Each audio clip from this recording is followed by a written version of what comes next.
This video is part 2 of linear equations in one variable. Specifically, we'll talk about slope, the slope-intercept form of a line, y equals mx plus b, and point slope form, y minus y1 equals the slope times x minus x1. So we're going to start this discussion by talking about slope, which refers to the vertical change in y over the horizontal change in x between any 2 points.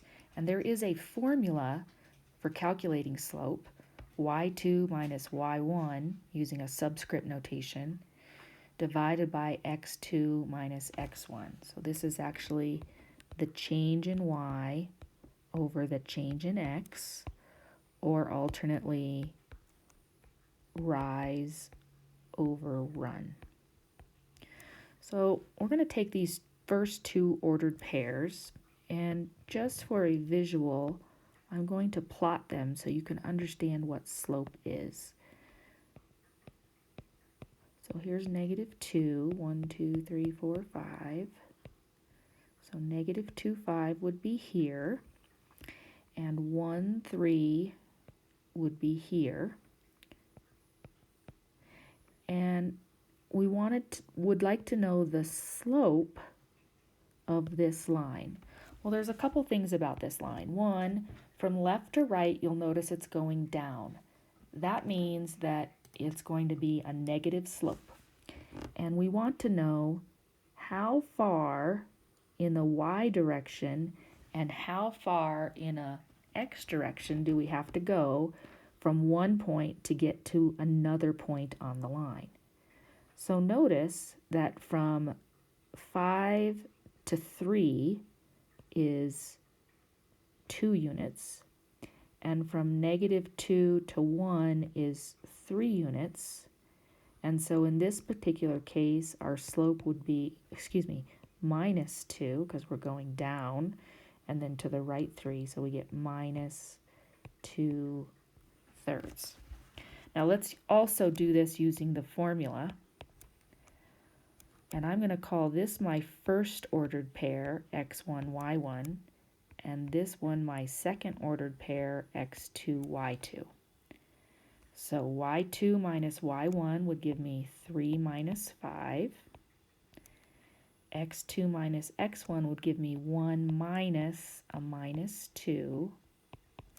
And you'll notice we get minus 2 thirds. So you can look at this graphically to understand what's going on, but you can also just calculate it and then know that when you're looking at a negative slope, which this is, that the line's going to go down from left to right. If we had gotten a positive value, it would have gone up from left to right. So if we look at these next two, I'm just going to calculate these. They're both special cases. So the first one is going to give us 3 minus 5 on the top, and minus 2 minus a minus 2 on the bottom. So we'll get negative 2 over 0. Well, we know we can't divide by 0, so this is undefined. And for this particular line, that's because the line is vertical. If you were at negative 2, 5, and negative 2, 3, the line through those 2 points would be a vertical line. So vertical lines have undefined slope.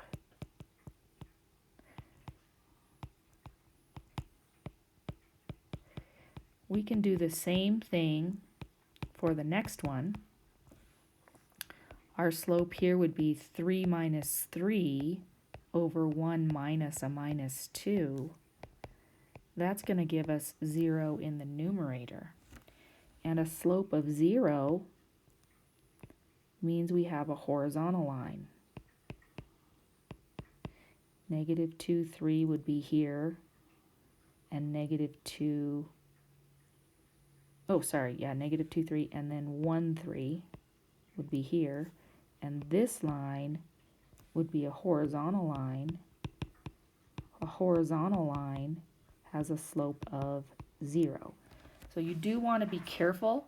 You don't ever want to say no slope. because no slope could mean it's undefined or it's 0. So just keep in mind, if you have a slope of 0, you say 0, and if you have an undefined slope, you say undefined.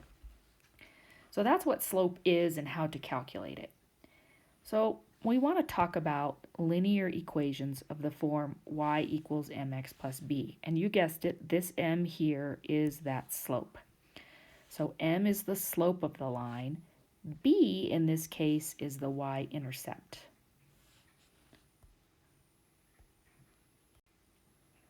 So if we're looking at an equation such as y equals minus 2/5 x minus 4, we can do two things because it's in this form. One, we can just identify our slope, which is minus 2/5. It does not include the x, it's just the coefficient of the x. And our y-intercept is 0, -4. So we can certainly identify that, but more importantly, this helps us sketch the graph very quickly. So I'm going to draw a set of axes here. I know I have to go down to -4.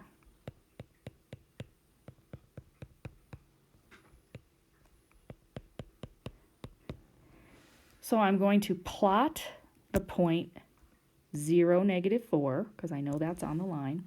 And then I can count my slope. Rise over run. So a rise, in this case, -2, we'd go down 2 and then over to the right 5. So down 2 and then over 5. And I would get the line through these 2 points. Now keep in mind, it's a little easier in this case to go up 2 and back 5 because it's kind of more on our graph. This is equivalent to -2 over 5. So we can put that negative sign in either location. So here's our line. Very easy to graph. We plot the y-intercept and then we count our slope from there. Another form of the equation of a line is the point slope form. This is very useful if you have more than one ordered pair, or you have a point, get this, a point and a slope. Especially if this point here is not the y-intercept. If it is the y-intercept, we could use the other equation. So let's take a look. I'm going to call this ordered pair x1, y1. That's our ordered pair. And of course, we know our slope is 4. When we use this equation, the y and the x stay y and x. And we just plot these plug these numbers in. So we're going to get y minus, y1 is -2, equals our slope, which is -4, times x minus x1, which is 4. And then we simplify. So y plus 2 equals -4x plus 16. And I'm going to put this in the form y equals mx plus b because this gives us so much information. So I'm just going to solve for y by subtracting 2. And I'm going to get -4x plus 14.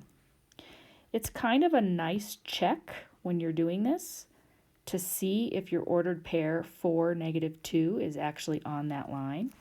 So if you were to plug a 4 in here, you'd get -16 plus 14, which would in fact give you -2. What would we do if we had 2 ordered pairs? Well, I need to have a point and a slope. And in this case, I have 2 points and no slope. So the first order of business is to calculate my slope. So I'm going to call this ordered pair 1. I'm going to call this ordered pair 2. It's going to be 5 minus 1, y2 minus y1, over x2 minus x1 minus 3 minus 2, 4 over negative 5. So now I have my slope. I actually have 2 ordered pairs, and it does not matter which ordered pair I use, but I recommend highlighting it or putting a box around which one you're going to use, because I often see students use the x from one ordered pair and a y from another. Then we plug this in to our equation. Y minus y1 is the slope, negative 4/5, times x minus x1, which is 2. So just simplifying this, I get minus 4/5 x plus 8/5.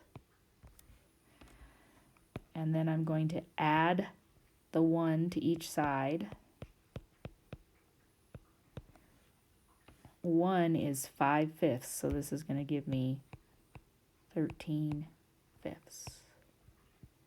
And again, I went ahead and used 2, 1, but let's check and make sure negative 3, 5 is also on there. So if you put negative 3 in for x here, this is just a quick little check for us. If I plug in a negative 3, I'm going to get 12/5 and 13/5, which is 25/5 or 5. So we did good work there. Another form of the equation of a line is standard form. And of all of the forms, it is the least useful, believe it or not. It doesn't give us a whole lot of information just looking at it. We write it in with our x's first and then our y's equal to a constant, and we like a to be greater than 0. In other words, we want that first term to be positive.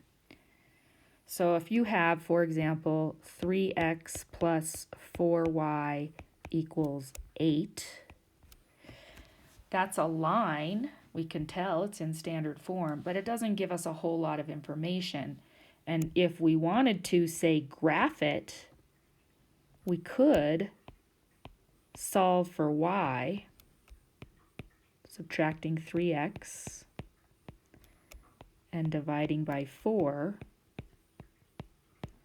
would give us negative 3/4 x plus 2. This is slope-intercept form, and this is much more useful for us because our slope is negative 3/4 and our y-intercept is 0, 2.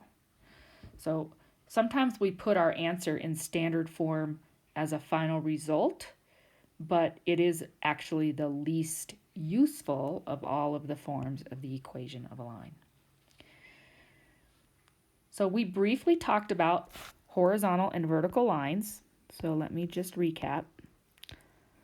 A vertical line, it goes up and down. The slope of that line is undefined. And any equation that is vertical is going to have the form x equals some number. For example, x equals 3. This might be x equals 3. If I have a horizontal line, my slope is 0. And the form of any horizontal line is y equals some number. And for example, in this one, y equals negative 2. I remember those because I look at what axis it crosses. So if it crosses the x-axis, it's of the form x equals. And if it's of the form, if it crosses the y-axis, it's of the form y equals. Let's practice. I've recapped here vertical and horizontal lines. let's find the equation of the line through 2, 4, and 2, negative 7. So we would start here by finding our slope, y2 minus y1 over x2 minus x1. Negative 11 over 0 is undefined. Well, if you have an undefined slope, you're going to have the form x equals a. And in this case, if you look at your ordered pairs, our equation is x equals 2.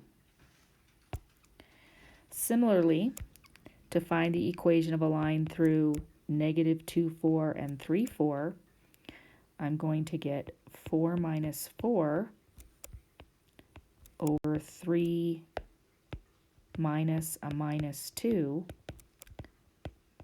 or 0 over 5. So this has a 0 slope. We can tell all things with 0 slope are going to be of the form y equals, and in this case, y equals 4. The last thing that we would like to do is talk about the relationship between parallel and perpendicular lines. And they're related by their slopes. Parallel lines have the same slope. So if you had a slope of a over b, your parallel slope would still be a over b. Perpendicular lines, on the other hand, have opposite reciprocal slopes. So if you had a slope of a over b, the line perpendicular to that would be negative b over a. So it's the reciprocal and it's the opposite sign. So we know for this example here that I can't look at this in standard form and find the slope. So what we need to do is solve for y in each case here. So we're going to get minus 5x plus 6, or 5/3 x minus 2. So our slope here is 5/3.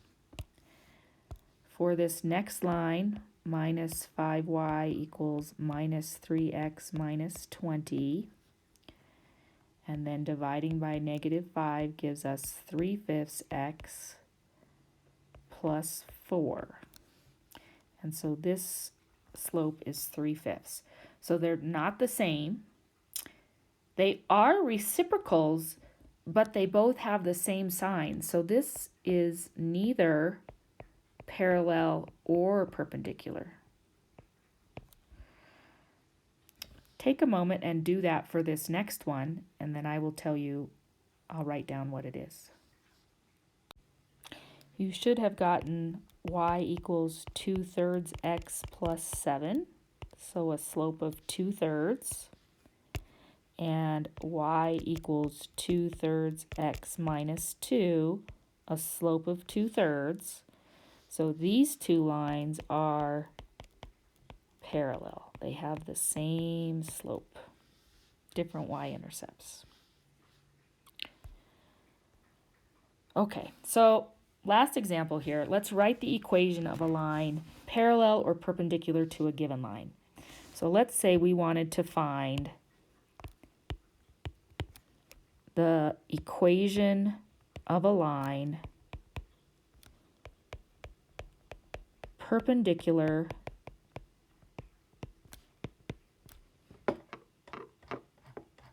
to 5x minus 6y equals 9 through the point 3, 1. Well, since we want to be perpendicular to this line, we need to know the slope of this line. So we're going to solve this line for y, and we're going to get 5/6 x minus 3/2. And so our slope here for this line is 5/6. So our perpendicular slope should be what? Opposite sign. and the reciprocal. So at this point, we have our slope and we have our point, and we can put it into point-slope form. Y minus 1 equals our slope, negative 6/5 times x minus 3. And now we simplify. So we'll put it in point-slope form. Actually, let's put this one in standard form. So I'm going to distribute my negative 6/5, and I'm going to multiply everything by 5 so that I don't have fractions anymore. So that's going to give me 5y minus 5 equals negative 6x plus 18. And then moving my negative 6x, I get 6x plus 5y equals 23. So this is our standard form of the equation. That concludes this video. Have a great day.